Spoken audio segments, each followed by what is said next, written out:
Can't say enough about our young Cube. He smiles in the face of it. He's always ready to be that guy in the moments that we need him to be that guy, and it's just good to see a young guy. We march forward. The NFL is a quarterback-driven league, and while we have a number of guys who are at the top of this league, we also have a great number of hidden gems just waiting to be discovered. And Kenny Pickett is one of those guys. And a play like this pretty much illustrates why. As Kenny Pickett evades a rusher, steps up into the pocket to evade another rusher, then jump cuts to the outside so he can still make a play. And even though he's a great runner, he still squares his shoulders and delivers this ball downfield for the big gain.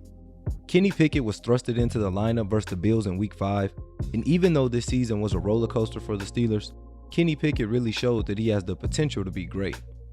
A key factor into his success is his dual threat ability. Kenny's a playmaker who's working on becoming a fluid thrower, but to me, that makes him more dangerous. This season, Kenny Pickett rushed for 237 yards on 55 attempts, and he had 3 touchdowns.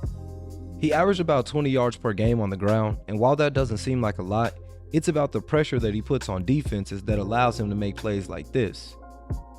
Here against the Dolphins, they're a man-to-man defense, which means the DBs and linebackers have their backs turned focused on their receivers, which then results in wide open running lanes for Kenny Pickett. Or even on a simpler play here against the Saints, where he makes 2 defenders miss and is able to scramble out of the pocket. And while it's not the biggest gain, it's Kenny Pickett making something out of nothing.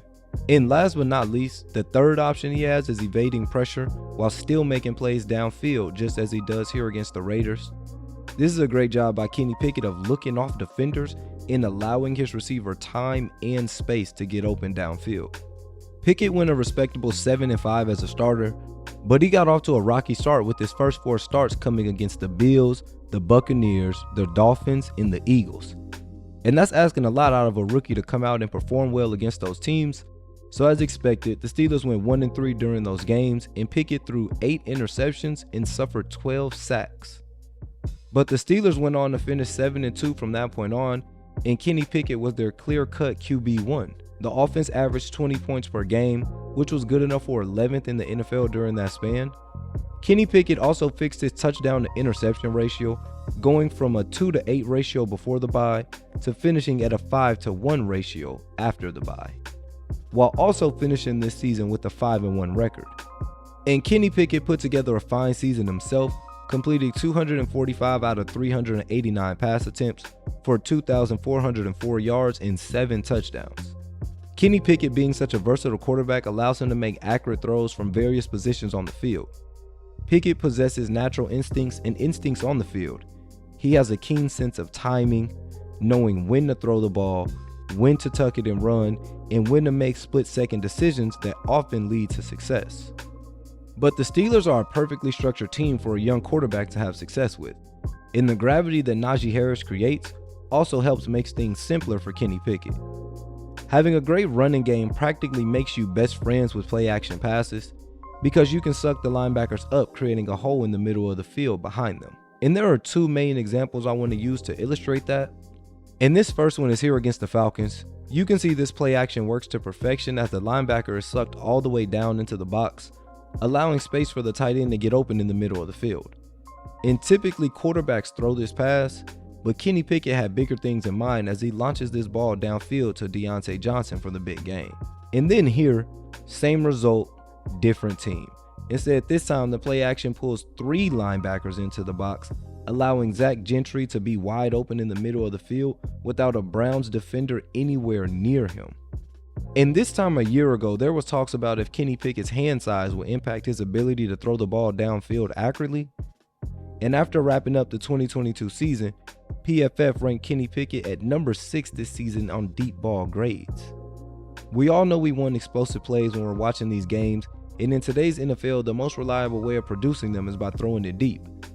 Despite not playing the whole season and having an offense that didn't have hot routes, Pickett still managed to post a 92.2 passing grade when throwing the ball downfield in 2022, which ranked 6th in the NFL. He and George Pickens found their groove late in the season, and they just never looked back. Perhaps Kenny Pickett's last touchdown of the season perfectly describes what I mean. As I said earlier, this is a great job by Kenny Pickett of looking off defenders and putting them in compromised positions. and by the time he locks onto his receiver, the DB is already beat. And if there's one thing about Kenny Pickett, is that he isn't afraid to take risks and push the limits of his abilities. He plays with a bold and aggressive mindset, always looking for opportunities to push the ball downfield and challenge the defense. He also embodies this Pittsburgh city by being a tough, gritty quarterback. He stands in the pocket and makes throws knowing he's going to take a hit, and he has that it factor you don't see in many young quarterbacks. And if you don't believe me, believe the 2 game-winning drives he had in back-to-back weeks. And in doing so, Kenny Pickett became the first rookie in NFL history to have game-winning touchdown passes in the final minute of back-to-back games. Pittsburgh finished out this year strong, winning 4 out of their last 5 and 7 out of their last 9. In this next season, a lot will be placed on the shoulders of Kenny Pickett. Quarterbacks often take their biggest jumps during the offseason from their rookie to their sophomore year. Kenny Pickett is hoping to have a year or 2 like Jalen Hurts and Josh Allen did, with hopes it'll catapult his success. As the Steelers look to turn this quick pseudo rebuild into playoff success, all eyes around the league will be on number 8. And if you enjoyed this video, be sure to check this video out also, which is all about another quarterback who used the season to catapult his success.